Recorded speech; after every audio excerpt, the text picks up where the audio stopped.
মাননীয় প্রধানমন্ত্রী শেখ হাসিনার নেতৃত্বে আমরা বাংলাদেশকে নিয়ে সামনে এগিয়ে যাব। মিরপুর থানার একটি মামলায় সংস্কৃতি বিষয়ক মন্ত্রণালয়ের সাবেক মন্ত্রী ও নীলফামারী 2 আসনের সাবেক সংসদ সদস্য আসাদুজ্জামান নূরকে গ্রেপ্তার করেছে পুলিশ। রোববার রাত 11টায় বেইলি রুটের নওরতন কলোনি থেকে তাকে গ্রেপ্তার করে মহানগর গোয়েন্দা পুলিশ। এর আগে রোববার দুপুরে নীলফামারী সিনিয়র জুডিশিয়াল ম্যাজিস্ট্রেট আমলি আদালত 1-এ আসাদুজ্জামান নূর সহ 41 জনকে আসামি করে হত্যা মামলা দায়ের করা হয়। মামলাটি দায়ের করেন রামগঞ্জের ঘটনায় নিহত বিএনপি নেতা গোলাম রাব্বানীর স্ত্রী শাহনাজ বেগম। আদালত মামলাটি গ্রহণ করে নীলফামারী থানাকে এফআইআরের নির্দেশ দিয়েছেন।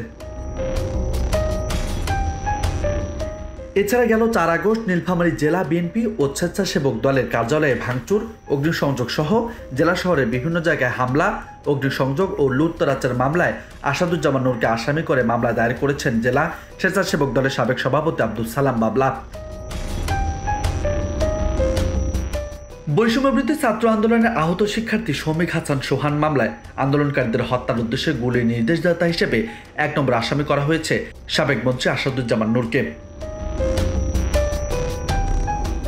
এদিকে ময়মনসিংহের ধোবাউড়া হয়ে অবৈধভাবে ভারতে পালানোর সময় মোজাম্মেল হক বাবু ও শ্যামল দত্ত সহ 4 জনকে আটক করেছে জনতা। সোমবার ভোর 6টার দিকে দক্ষিণ মাইজপাড়া ও পোড়াকান্দুলিয়া সীমান্তের মাঝামাঝি এলাকায় একটি প্রাইভেট কার সহ 4 জনকে আটক করে জনতা। ধোবাউড়া থানার ভারপ্রাপ্ত কর্মকর্তা মোহাম্মদ চান মিয়া এ তথ্য নিশ্চিত করেছেন। আটককৃতরা হলেন 71 টেলিভিশন সিইও মোজাম্মেল হক বাবু, দৈনিক ভোরের কাগজ পত্রিকার সম্পাদক শ্যামল দত্ত, 71 টেলিভিশনের সিনিয়র রিপোর্টার মাহবুব রহমান এবং প্রাইভেট কার চালক। পরে জনতা তাদের পুলিশে সোপর্ট করেছে। নিউজ ডেস্ক, বার্তা 24।